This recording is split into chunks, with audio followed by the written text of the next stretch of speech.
Hello, and this is about Indigenous Peoples Day, in which my household celebrates instead of Columbus Day.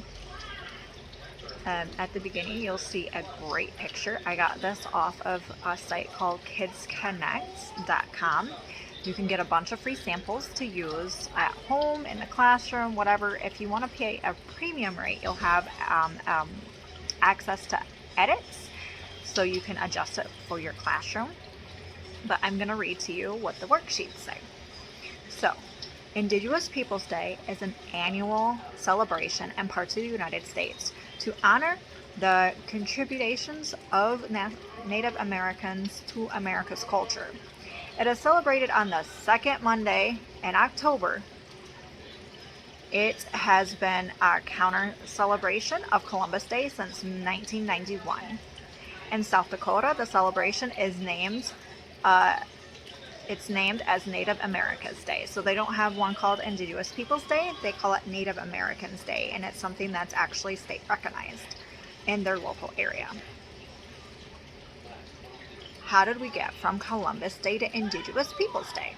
Well, in 1937, U.S. President Franklin D. Roosevelt, his middle name is Delano, so President Franklin Delano Roosevelt proclaimed Columbus Day as a federal holiday. Okay, so a federal national holiday. Catholic Italian Americans wanted to recognize this role of Columbus, Christopher Columbus, as a Gianan. Sorry if I mispronounced that. Gianan explorer who was known for discovering the Caribbean and conquering the natives in the name of the Spanish crown. So it's a Spanish thing, okay? They specifically wanted Columbus to be included in American history. That was their goal in creating this. Columbus Day commemorates the arrival of Christopher Columbus in Hispaniola in 1492. So not even our states, but Hispaniola is where he ended up landing. According to Leo Kilsback, a citizen of the Northern Cheyenne Nation and assistant professor of American Indian Studies at Arizona State University, one of the biggest misconceptions about Columbus is that he was righteous. Moreover, he emphasized that Columbus did not actually land where the United States is geographically located today. So he didn't land where we are known to be located today. Instead, he was in a different place. Among the major controversies surrounding the celebration of Columbus Day was the accounts of how the native population of Hispaniola were treated by Columbus and his crew during the colonization. Everybody thought it was like, they got along great. They had this great treaty, right? Just kind of like Thanksgiving Day. Where we have this misconception that it all went smooth. It was smooth sailing. There was an agreement. And everybody just came together without any problems, right? There was no struggle. However, this states differently. I'm sorry if I mispronounce your names, guys. I know they're a little bit foreign, and I'm an American, not raised with some of these different native tongues to me. I can speak a little bit of Spanish, but I don't always get it right, okay? So bear with me. Frere Bartolom de las Casas, a Spanish colonist and scholar, specifically described how brutal the Spaniards were to the native men, women, and children in Hispaniola settlements. Okay, that's something that people don't realize, is even in places like Mexico, okay, they were not nice in how they treated the Native Americans there, because you have natives that are from that area, right? So you have the Aztecs from that area, and then you have some natives that are a little bit farther south towards Central America. And that was not always the greatest treatment for any of the natives that had to have contact with the Spaniards during any settlements that they did.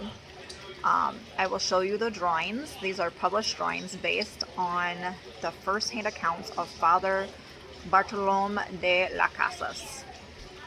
The Awak population were treated as slaves during this time. Dead bodies were sold as dog food, some were buried alive. Women were held as sex slaves and used as currency, and most were forced into slave labor. So they did not discriminate based on sex. Some people have that misconception as well. Some historians argue that the voyages of Columbus set the stage for institutionalizing slave trade in the Americas.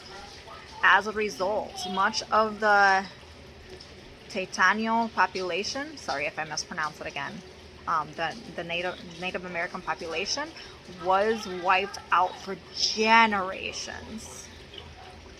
That's something that is very, very sad. Okay, I'll pause this and show you the picture that is presented by the father of the recollection of this time.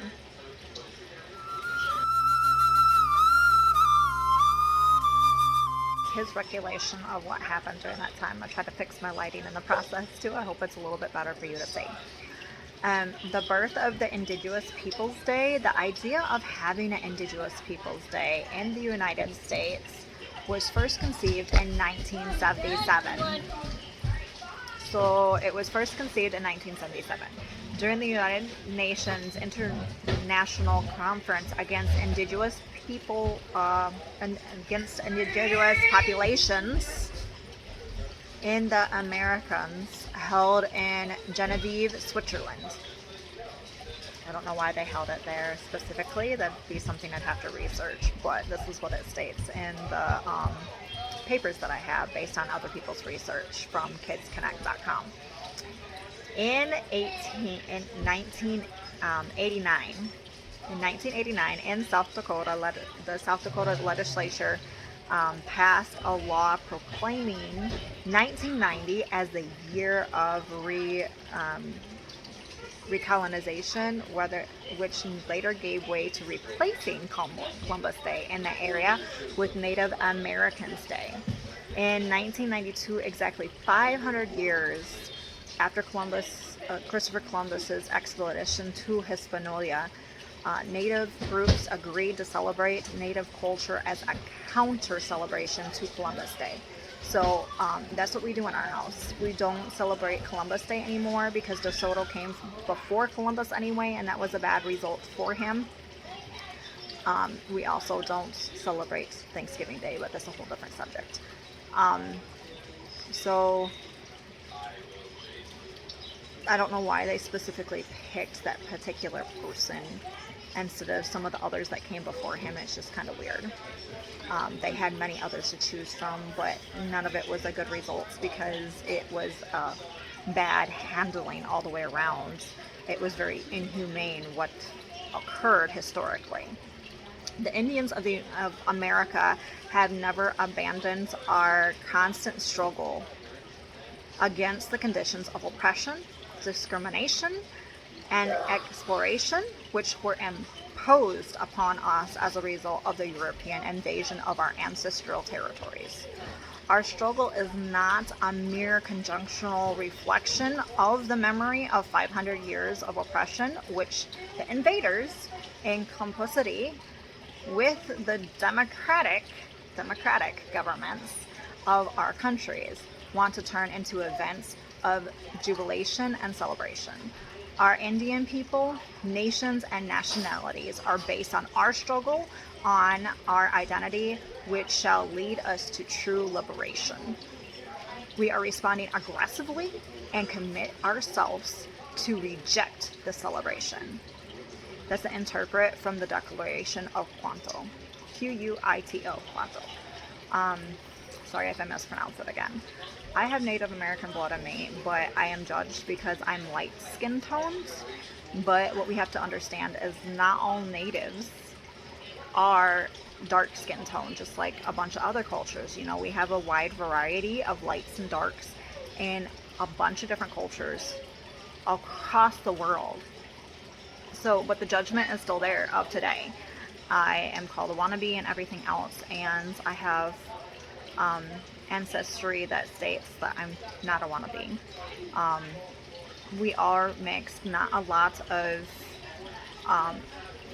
there's not a lot of purebred anything anymore. It's very hard to find. My husband is like the purest person I've ever found for Native American blood. His whole mom's side is tribal cards, registered, they're all tribal. But his dad has in Native American in him, but he has a little bit of a different culture in him. So it means that he's not completely 100% full, right? But genetically, it can pull from anywhere in the line to make your genetics up. So that's a lesson that we need to make sure that our youth understands. So we get away from judging until we know somebody. Don't judge a book by its cover, right? That's what I try to, and that's what I try to tell my kids. I'm trying to teach that here at home. In the same year of this stuff occurring, Los Angeles declared the entire year of the Indigenous People and forwent Columbus Day. Aside from Indigenous Peoples Day, Eoff Eckerson Day is a contender to replace Columbus Day. Many scholars argue that Eoff Eckerson, a Viking, was the first European to set foot in the Americas 5 centuries before Columbus. Despite the number of states celebrating this day, Indigenous People Day is not a public holiday for everyone, meaning that all businesses and federal offices are open. Only California and South Dakota celebrate this day as a non-working holiday. In South Dakota, the second Monday of October is Native Americans Day. Children are taught and given resources about traditions, culture, and the background of Native Americans, which is awesome. In Berkeley, California, this day is for powwows and gathering of Indigenous people of North America. Powwows include Native dancing, singing, and socializing. We also tell stories to pass on history, which is awesome. I love it. In 1998, Native American Day became an annual state observance celebrated on the fourth Friday in September. The states that celebrate Indigenous People Day instead of Columbus Day include South Dakota, Vermont, Minnesota, and Alaska. The cities of Berkeley, Los Angeles, Austin, Denver, Overland, Bangor, Seattle, Phoenix, and Portland are known for observing the day for Native Americans. Moreover, a number of cities and universities in Michigan, New York, Washington, and California are also shifting to celebrate Indigenous People Day, replacing the Explorers Day.